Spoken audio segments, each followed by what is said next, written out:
Okay, God, yeah, it's kind of a hard one because, to be honest with you, you know, fly patterns will change from season to season, and you know, some would come into fashion, some would come out of fashion, particularly with me.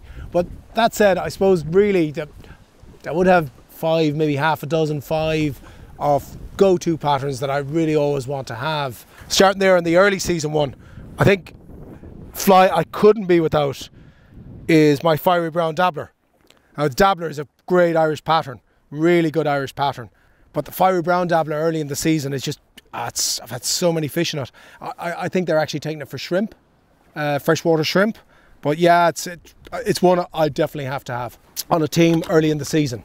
So, okay, that's one. Now, I'm not saying that's my favourite, I'm just going through from early in the season. So, what's after that? God, moving on to the olives. Yeah, I think cock robin. I have the cock robin there. Cock robin is a really old Irish fly. But for the olives and for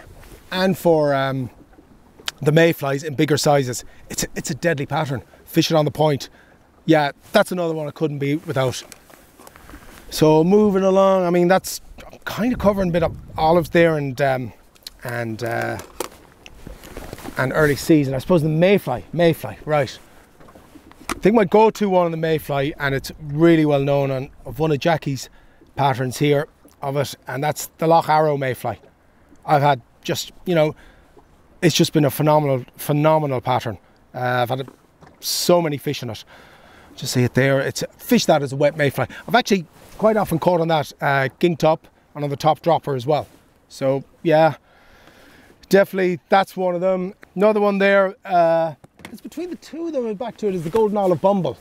Now, if I was to choose golden olive bumble or the Birkinshaw, I'd probably have to go with the golden olive bumble because I've had one of my biggest fish ever in the Corrib, which was about 7 3/4 pounds on a golden olive bumble. But it's a very similar one to the Birkinshaw, so that'll be between the two of them there. And probably last, definitely not least, and I think a lot of Irish guys would have this as one of their top patterns, is the red arse green peter. It's been the cause of so many Irish trout getting caught.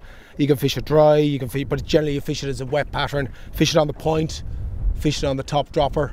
Yeah, it's one that I couldn't be without.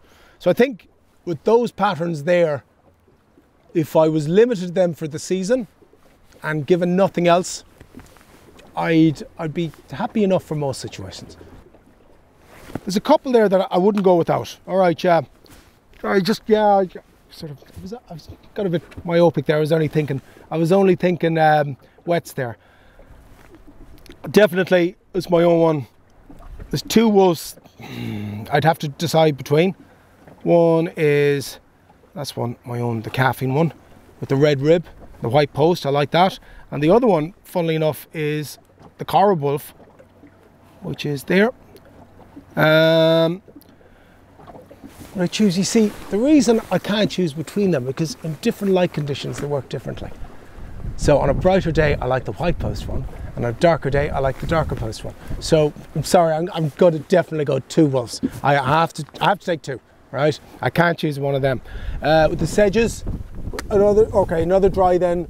I think there wouldn't be. You see, you could actually, and I have caught quite a fish on the red arse green peter fishing it dry, but I probably so I'm moving up then. I'm still within single digit figures here for my flies. Probably the chocolate drop sedge. I think that covers most of your sedges. I like the Walker sedge on the Corrib, but I think outside of the Corrib, the chocolate drop, it's probably caught me more in mask and in other waters that I've gone to. Yeah, so okay, so my 2 dries in that are, I've chosen 2 wolves because I've broken the rules, and I'm chocolate drop sedge.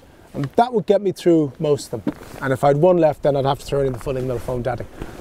So, do I have 1 left? Well, I've thrown it in anyway. So the real foam daddy, that fly has caught me fish, Corrib, mask, Lough rainbows, Brennig, Rutland. It's caught me a load of stock fish as well, and a load of wild fish. Smash and fly. Yeah, I couldn't do without that one. So that's it. And I think that's me at 9. Not too bad.